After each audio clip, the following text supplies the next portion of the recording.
we're out on the Gush Valley farm because if you give Motor Matters an SUV to test, you can expect us to bring it to the farm. That's the way we work nowadays. The Toyota RAV4.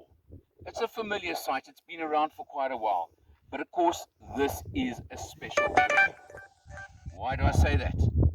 Because this is the hybrid. Toyota going into hybrid in such a big way these days, and this is the hybrid version of the RAV4.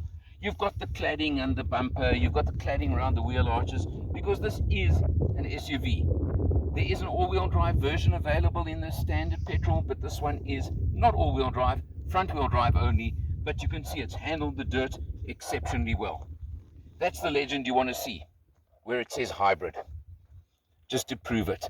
Now, what Toyota have done, which is pretty interesting in my book, is obviously based on affordability of hybrids, and we know the affordability that they've come in with on the other hybrid models.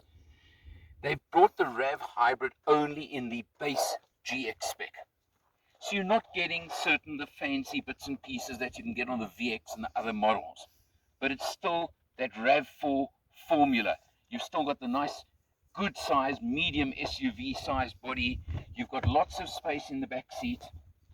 Got a bit of a paraphernalia for the farm trip, but you can see you've got aircon vents in the center of the back seat, which is very useful. And you've got 2 USBs down in that center console at the back. So it is built for family use. GX spec does mean that you get cloth seats instead of leather, but I don't think that's such a hardship either. Of course, you come around the back. We are so full of dust, aren't we? But I must tell you something.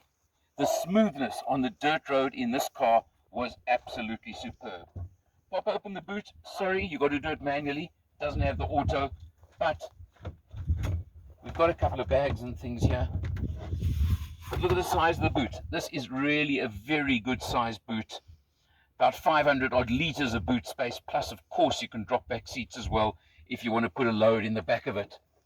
Pull it down again manually. And when the dust settles, there is a reverse camera over there. There are reverse parking beepers. You've got all those kind of features that you would expect on a modern car.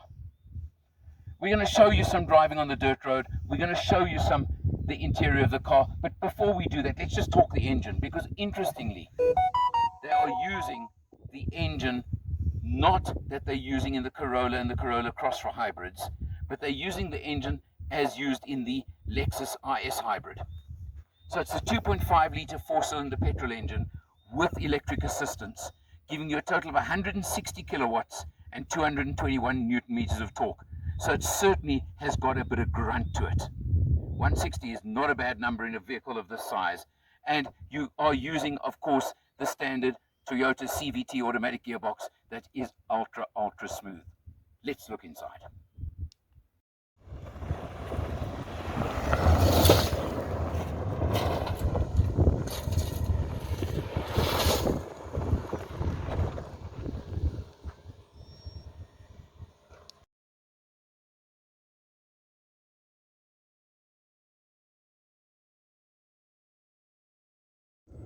Of course, the point of coming to the farm is being among the animals, being among the cattle. And if we look carefully, there's a little calf over there. Hopefully you can see it now. Hiding behind mommy, of course.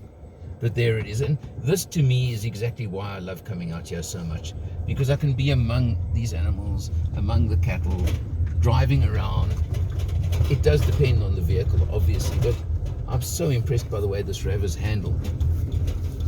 It's not 4x4ing, of course, I know it's not, and I don't want anybody to say I'm claiming it is, but it's certainly driving over rough ground and just bouncing around a little bit, but being on the farm is the point.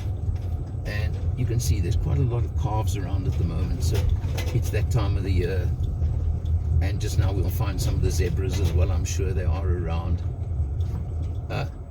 Yes, I know you've got right of way, it's okay.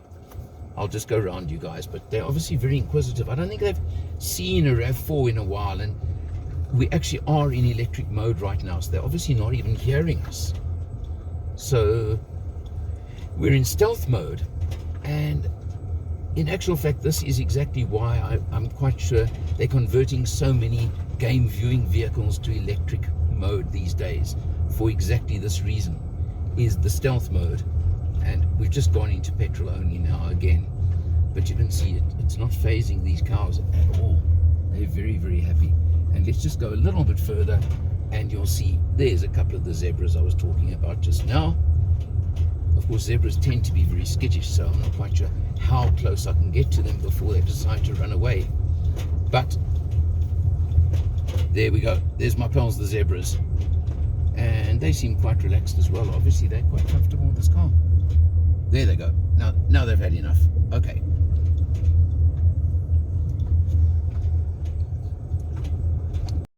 Jumping in behind the wheel, of course, let's look at the instrumentation first of all.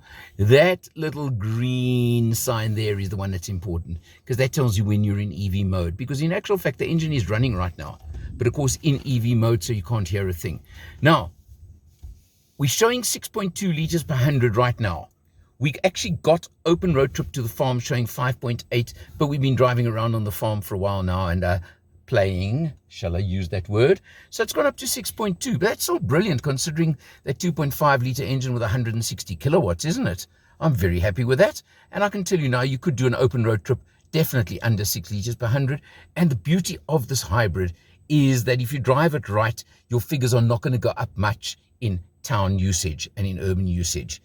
I mentioned it is the base GX spec, so yes, you've got cruise control and things like that, but it's not obviously active cruise control, etc., etc. It's the more basic version, but there's nothing wrong with it. Your dash is soft touch, it's got stitching on it, and of course, very importantly, you do have the Toyota touchscreen, which has now become very common. You can see this is the home screen showing your cruising range, etc., and you can press different buttons. There's the menu, your apps, your phone, your info over here, which gives you, of course, all your fuel consumption, things like that. So you've got all of that available to you at all times. You come down, your dual zone climate control, and then very nice here, you've got a USB over there and a 12 volt.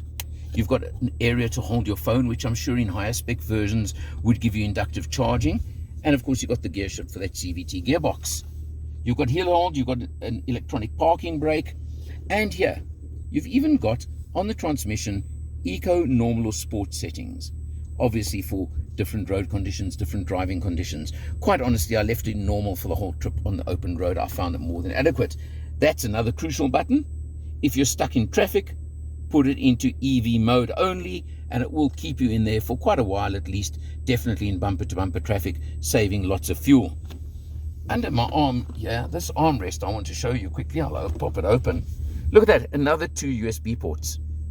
So you've got 5 USB ports in the car.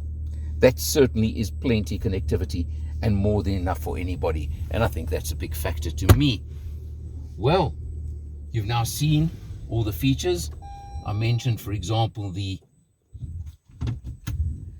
obviously the hybrid is the big thing on this car, but the GX spec I keep mentioning because you get VX, etc. as you go up in the range. What Toyota, in my opinion, have done is obviously they want to make the hybrid models affordable. So that's why they stuck to the spec. And at the moment, this is the only one you can get hybrid in. So you're looking at 555,000 Rand at the moment. My humble opinion, Toyota, I think you've got room for a luxury version with obviously the requisite price increase. But I think there are hybrid drivers who would like all the extras as come on the VX model as well. But that's just what I think. But I'm getting used to these hybrids right now from Toyota. And I think this fuel saving alone would make it worth it in my book. And until the rest of the market start catching up and launching more hybrids themselves at the same kind of competitive prices, I think Toyota have got an opportunity to clean up in this segment of the market. For Motor Matters, I'm Eleanor. I'll see you next time.